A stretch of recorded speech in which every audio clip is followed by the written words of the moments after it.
금융위원회 서민금융과장 홍성기입니다.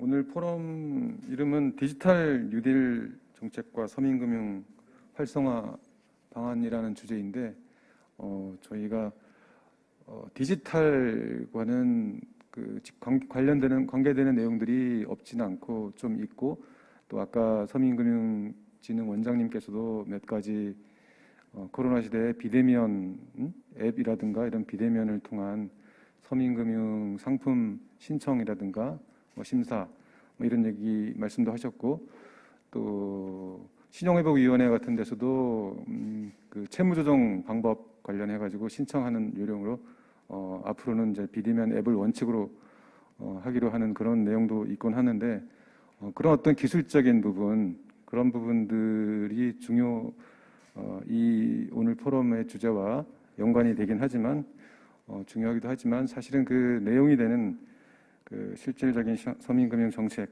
거기에 제가 좀 더 집중해가지고 준비를 했습니다.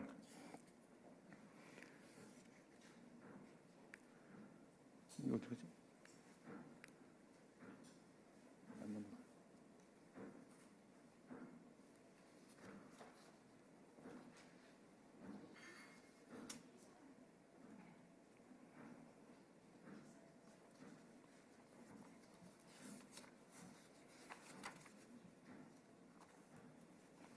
됐어요?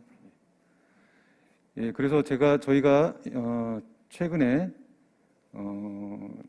발표를 했거나 추진을 하고 있는 그런 그 서민금융 정책을 위주로 말씀을 드리도록 하겠습니다. 통상 서민이라고 하면 예전에 그 사전적인 의미로는 아무 벼슬이 없는 일반 평민, 사회적인 특권이나 경제적 부가 좀 없는 이런 사람을 얘기했지만, 저희가 정책의 어떤 대상으로 하는 서민이라고 하는 것은 통상은 제도권 금융기관에 접근이 어려운 분들, 다시 말해서 소득이라든가 재산 이런 차원에서 그 제도권 금융기관, 은행을 비롯한 제도권 금융기관으로부터 대출을 대출을 받으려고 함에 있어가지고 그 상환 능력이라든가 이런 거를 토대로 매겨지는 신용도가 좀 낮아가지고 그 제도권 금융기관 이용이 어려운 분들을 타겟으로 하고 있고, 그 다음에 제도권 금융기관을 이용했다가도 나중에 예기치 않은 사유로 인해 가지고 상환이 잘 안 돼 가지고 연체가 이루어져서 좀 어려운 그런 상황에 처해진 이런 분들을 통상적으로 저희가 정책적인 대상으로 삼고 있습니다. 최근에 저희가 서민금융 정책으로 추진을 하고 있는, 또 그리고 할 예정인 그런 것들이 한 두세 가지가 되는데요. 첫 번째는 서민금융의 재원 구조를 안정적으로 개편하는 내용이고, 두 번째는 개인 연체 채권에 대한 관리 체계를 개선하는 내용이고, 세 번째는 지금 코로나 사태에 대해 가지고 저희가 서민금융을 지원하고 있는 그런 내용인데, 그런 세 가지 내용을 소개해 드리도록 하겠습니다. 먼저 서민금융 재원구조 개편 얘기인데요. 현재 서민금융 재원은 안정적인 자금 공급이 곤란한 그런 구조에 있습니다. 정부하고 금융회사 출연금으로 햇살론, 근로자 햇살론이나 햇살론 17, 햇살론 뉴스 이런 것들을 하지만, 물론 햇살론 17은 엄밀히 말하면 국민행복기금 재원을 하는데, 요 정부나 금융회사의 출연금이 현행 법상으로 보면은 올해까지 2016에서 20년 5년 목표로 해가지고 한시적으로 재원이 공급이 돼가지고, 그걸 재원을 바탕으로 해가지고 서민금융 상품을 이루는 보증이라든가 그 대출 상품이 지금 나가고 있는데, 이게 올해 끝나니까 앞으로 이 부분에 대한 대책이 필요한 거고, 그 다음에 또 한 축으로 미소금융 재원을 이루었던 그 휴면예금이 대법원의 판례에 따라 가지고, 그 휴면예금은 사실은 소멸시효가 완성한 그런 예금에 대해 가지고는 그게 소멸시효가 완성이기 때문에 이제 주인이 못 찾아간다라고 해서 서민금융진흥원에다가 출연을 해서 서민금융진흥원에서 그 자금을 활용해 가지고 그 미소금융 같은 그 공급을 했었는데 대법원에서 소멸시효가 완성하는 부분에 대한 어떤 판례가 있었는데 그게 뭐냐면 그 수시 입출금식 예금인데 수시 입출금식 예금을 소멸시효가 끝나더라도 은행들이 약관에 의해 가지고 5년간 이자를 지급했습니다. 그랬더니 이자를 채무자가 지급하는 것은 그 소멸시효 중단 사유에 해당된다. 그러니까 소멸시효가 중단이 돼 버리니까 완성이 안 되니까 출연이 안 되는 것입니다. 이런 불안전성 때문에 좀 서민금융재원이 자금 공급이 좀 어려운 그런 상황에 처해 있고, 그래서 저희가 현재 추진하는 게 어제 저희가 법 개정을 통해 가지고 어제 엊그제 국무회의를 통과했는데요. 서민금융법 개정을 해서 지속 가능한 서민금융을 위한 그 재원 기반을 마련해서 안정적인 그 서민금융 상품을 공급해야 된다. 그 공급을 추진을 하고 있습니다. 그 내용으로는 많이 알고 계시겠지만 지금 현재는 상호금융권, 신협이나 농협이나 수협 뭐 이런 데 하고 그다음에 저축은행 업권 여기에 한해 가지고 근로자 햇살론 공급을 위한 출연금을 납부를 아까 말씀드린 대로 5년 계획으로 하고 있는데 이 출연하는 대상 그리고 이 서민금융 상품을 공급하는 대상 금융회사를 가계대출을 취급하는 모든 금융회사로 출연 대상 기간을 확대합니다. 그래서 은행이나 보험사, 여전사가 추가되고 그리고 이것이 뭐 5년 단위가 아니라 앞으로는 상시화할 예정이고요. 그렇게 해서 현재 연간 한 1,800억 원 정도의 그 출연금이 들어오는데 앞으로는 이 출연금 규모를 최하 2천억 원에다가 플러스 알파 해가지고 좀 더 그 확충을 하고 이에 맞춰서 정부도 매칭 방식으로 그동안 거의 금융회사 출연금이랑 1대1 매칭으로 했는데 정부도 출연 기간을 5년 연장을 하고 출연 규모도 기존의 1,750억 원에서 1,900억 원으로 확대를 하기로 했습니다. 물론 정부가 출연하는 것도 5년 단위로 지금까지 하듯이 하는 것보다는 안정적으로 하면 좋겠으나 정부는 또 예산이라는 절차가 있기 때문에 그런 어떤 정부 예산의 특성상 요거는 좀 불가피한 측면이 있고요. 일단은 그 시드머니가 되는 출연금을 내는 기관이나 그다음에 기간을 확대했다라는 거고요. 두 번째는 아까 말씀드렸던 휴면 예금 등에 관련된 문제인데 현재 소멸시효 문제 때문에 좀 경직적이고 고객 보호에 불리하다라는 것인데 그 소멸시효가 완성이 돼야지 출연이 되는데 소멸시효가 중단이 되다 보니까 출연이 안 된다. 다시 말해서 서민금융진흥원으로 출연하는 것하고 그다음에 그 휴면 예금이나 휴면 금융 자산의 원수인 찾아주는 거하고 두 가지 목표가 양립하기 어려운 그런 상황입니다. 그래서 두 가지 목표를 양립시키는 그런 방향으로 제도를 개선했는데요. 그래서 소멸시효와 무관하게 장기 미거래 금융 자산을 서민금융진흥원으로 이관을 하는 제도로 개편했습니다. 그러면서 기존의 예금이라든가 뭐 보험금이라든가 이런 것에서 추가해서 투자자 예탁금까지 추가를 해서 서민금융진흥원으로 이관을 하도록 했는데 예금은 통상 여기 그 장기 미거래 금융자산의 기준이 되는 것들은 기왕의 소멸시효 기간에 준해서 합니다. 그래서 예금은 만기 후 5년, 수시 입출금 예금은 최종 거래일부터 5년, 그다음에 보험금은 만기 후 3년 이런 식으로, 그다음에 투자자 예탁금은 최종 거래일 후 한 10년 정도 그렇게 하고 있고요. 참고로 말씀드리면 이러한 그 장기 미거래 금융 자산이 현재 잔액이 한 1.9조 원 정도 됩니다. 그 1.9조 원이라는 잔액을 운용을 해서 거기서 발생하는 수익금을 가지고 지금 현행의 체제로 말하면 미소금융이라든가 이런 등의 그 서민금융 상품을 공급을 하게 됩니다. 참고로 이거는 현재 저희가 정책 서민금융 상품으로 분류하고 있는 그런 상품들입니다. 근로자 햇살론이 있고요. 많이 들어보셨겠지만 이게 이제 저축은행하고 상호금융이 출연하고 그다음에 정부의 복권기금에서 한 절반 정도 출연을 해가지고 이루어지는 것이고요. 금년도에 근로자 햇살론 한 3.2조 원 공급이 목표입니다. 그다음에 미소금융은 미소금융재단과 같은 비영리 법인을 통해 가지고 자활을 지원한 창업이라든가 운용자금 이런 자활을 지원하는 것이고, 이거는 금년에 한 5천억 원 정도가 그 공급 목표고, 세 번째 햇살론 세븐틴이라고 하는 것은 말이 왜 세븐틴이라고 하냐면, 이 고금리, 과거에 그 대부라든가 불법 사금융에 의존할 수밖에 없었던 그런 고금리 대출에 노출된 최저 신용자를 그 최고금리에서 좀 낮춰져 가지고, 말하자면 약간 대환성으로 해서 정책적으로 17.9%의 금리로 제공토록 하는 건데요. 여기에는 진짜 영세한 자영업자라 뭐 프리랜서라든가 농업이라든가 아니면 진짜 소위 말해서 세층 노가다 이렇게 해가지고 현금으로 급여받는 이런 분들, 그러니까 자기 소득이나 재산이 이게 증빙이 잘 안 되는 그런 분들을 대상으로 하고, 이런 분들이 통상은 정말 제도권 이용을 못하는 그런 분들인데, 그거를 제도권 이용을 할 수 있도록 중간 다리를 놔주는 게 이제 햇살론 세븐틴이고요. 요거는 국민행복기금에서 100% 보증을 하는 그런 상품이고, 금년에 한 1조 원 정도 공급 목표입니다. 그다음에 햇살론 뉴스라고 하는 것은 청년 대학생, 예전에 햇살론을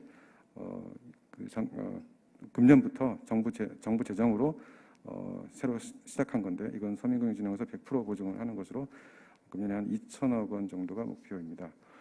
그다음에 나머지 중기부 소관으로 하고 있는 사업자 햇살론, 그다음에 금감원에서 관리하고 있는 세희망울씨, 이런 것들을 합쳐가지고 전체를 저희가 정책 서민금융이라고 하는데, 전체 합쳐서 금년도에 한 8.6조 원 정도가 공급을 할 목표입니다.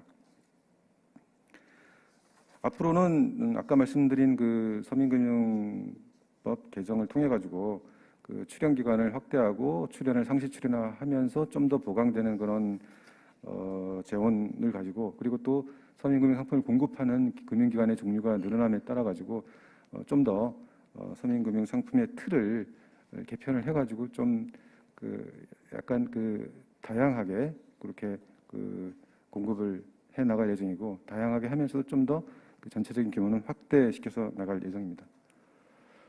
네, 두 번째 주제로서 정상적으로 금융기관으로부터 대출을 받았는데, 아까 말씀드린 대로 뭐 실직을 했다거나 폐업을 했다거나 아니면 소득이 많이 줄었거나 감소했거나 아니면 뭐 질병이나 사고나 뭐 이런 것들 통해서 지출이 많이 늘어가지고 예측하지 못한 사유로 인해 가지고 연체에 빠지게 되는 그런 분, 저희가 신용회복위원회에 채무조정을 신청한 분들의 어찌해서 이렇게 오게 됐냐라고 설문조사했을 때, 이런 분들이 실직이나 폐업, 소득 감소가 한 5% 가까이 됐고요. 그다음에 질병, 사고, 뭐 지출 증가 이런 분들이 한 것도 한 40% 가까이 됐습니다.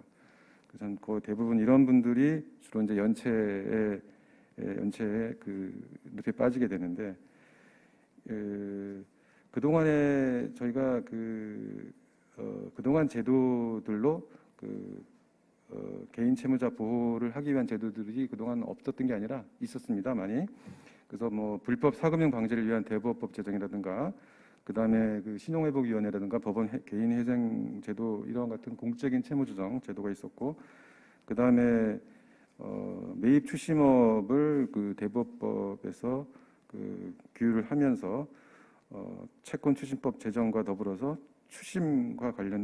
채권 추심과 관련된 규제를 적용을 했습니다. 하지만 아직까지도 채무자는 여전히 연체 부담하고 추심 부담이 과도한 상황입니다. 지금 뭐 저희가 이게 저울로 그림을 그려놨는데, 기본적으로 연체 이후에 그런 부분에 대해 가지고는 연체 이후에 대한 어떤 저희 별도의 규율이 없다 보니까 민법에 따라야 되고, 그에 따르면 채권자와 채무자 간의 어떤 기울어진 이런 상태를 나타내주고 있는데요. 금융회사하고 개인 연체자하고의 어떤 불균형 관계는 당연한 거고, 금융회사는 더군다나 매입 채권을 자기 채권을 양도하거나 아니면은 위탁을 시켜가지고 추심을 하게 되는 이런 회사들도 거느리고 있어서 개인 연체 채무자로서는 도저히 균형 잡힌 어떤 그런 권리 의무 관계가 있지 않다.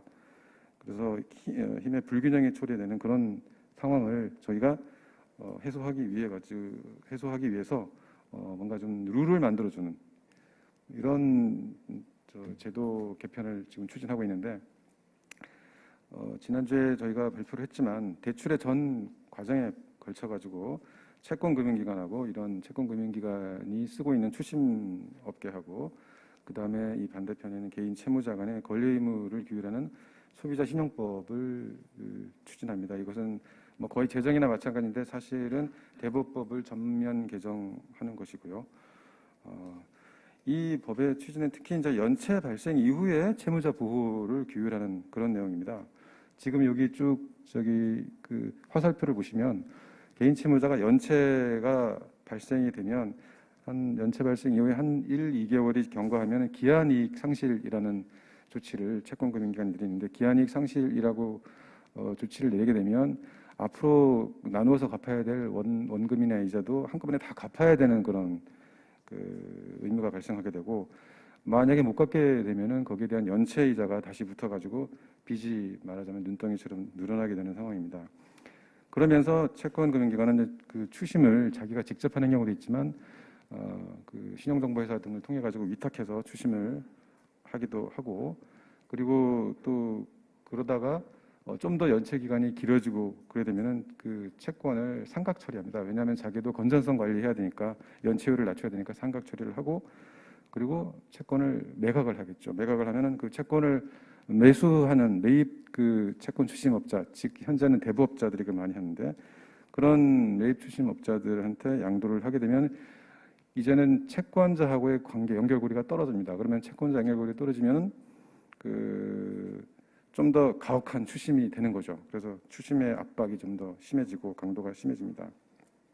그리고 나서 소멸시효가 뭐 5년 도래할 무렵 되면은 법원에 신청을 해가지고 소멸시효를 중단시킵니다. 이거는 그냥 기계적으로 이렇게 많이들 채권금융기관이 하는데 뭐 이렇게 하지 않으면은 또 채권금융기관의 직원이나 임원 입장에서는 또 배임의 그런 어떤 책임을 지다 보니까 그럴 수밖에 없는 상황입니다. 이런 부분들을 좀 교정을 해가지고 저희가 그 채무자와 채권자가 좀 그 채무자의 그 연체에 빠지게 된 채무자의 권리를 좀 증진하고 채권자에 대한 의무를 좀 더 부과해서 전체적인 연체와 관련된 사회적 비용을 감소하고 둘 다 서로 윈윈할 수 있는 그런 선순환 구조를 만들겠다는 것입니다. 주요 내용은 먼저 첫 번째는 사적인 채무 조정을 활성화하는 건데요. 기한이익이 상실했다거나 아까 말씀드린 채권을 양도한다거나 뭐 부동산 담보대출인 경우에 경매를 한다거나 할 때 그런 조치를 할 때 채권금융기관이 채무자한테 채무조정 요청권이 있다는 것을 안내할 수 있도록 하고 이것과 무관하게 연체된 채무자가 자기가 못 갚겠으면 채무조정을 좀 해달라라는 요청을 채권금융기관이 할 수 있는 그런 권리를 법적인 권리를 신설하는 것입니다. 그리고 그 와중에 채무조정을 도와줄 수 있는 교섭업자를 신설을 하고요.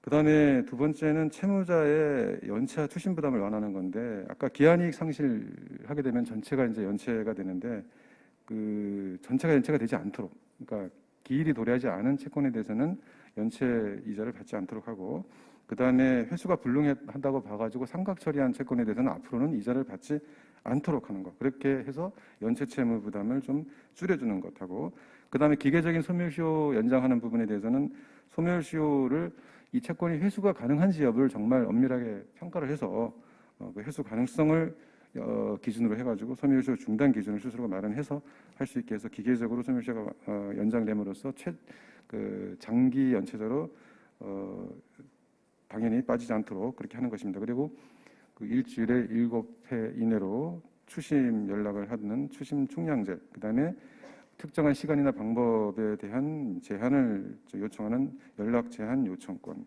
이런 제도를 도입하고 이 법과 이 법에 규정한 어떤 의무 이런 부분들을 어김으로 인해 가지고 채무자가 보게 되는 손해에 대해서는 법정 손해배상 제도까지 도입을 합니다. 그리고 원 채권 금융기관이 그냥 자기가 기한이익 상실 처리한다거나 그냥 매각한다거나 위탁 추심한다거나 해서 그냥 좀 무책임하게 하는 그런 행위를 방지하기 위해 가지고 추심업자를 선정할 때 엄밀하게 평가할 수 있도록 하고 채무자의 처우라든가 채무자와 관계에서 민원 이런 부분들도 평가해서 추심업자를 선정할 수 있도록 하고 그리고 추심업자가 나중에 양도를 했다 하더라도 불법 행위를 저지른지 여부를 항상 모니터링 하도록 의무를 집니다. 그래서 그런 의무를 이행하지 못한 경우에는 불법 추심에 대해서는 연대 책임을 지게 하고 그런 내용들이 다 담겨서 아까 기울어졌던 우리 소비자 신용법 하에서 좀 더 균형을 찾아서 채무자는 성실성원하게 하고 이로 인해 가지고 채권자는 회수가 좀 증대되는 이런 상생하는 그런 선순환 구조를 만들어 나가겠다는 것입니다. 마지막으로 요거는 코로나19와 관련된 내용인데 요거는 짧게 그냥 소개할까 합니다. 코로나19로 인해 가지고 개인 채무자가 가계대출을 제때 갚지 못할 가능성 있어서 이거를 개별 금융회사 차원의 프리워크아웃, 그다음에 신용회복위원회가 갖고 있는 채무조정 프로그램, 그다음에 전체 못 갚게 되는 채무에 대해 가지고 이거를 팔아야 되는데 대부업자한테 팔지 말고 이거를 캠코한테 팔아서 장기한 채자를 구제할 수 있는 이런 프로그램들을 세 가지를 패키지로 저희가 시행 중에 있습니다. 그런 것들 현행 시행 중인 거 하고 아까 앞에서 말씀드렸던 서민금융법 개정, 그다음에 소비자신용법 전면 개정 이런 내용들을 위주로 제가 설명을 드렸습니다. 혹시 궁금하신 사항은 이따가 질문으로 받도록 하겠습니다. 예, 이상 마치겠습니다. 감사합니다.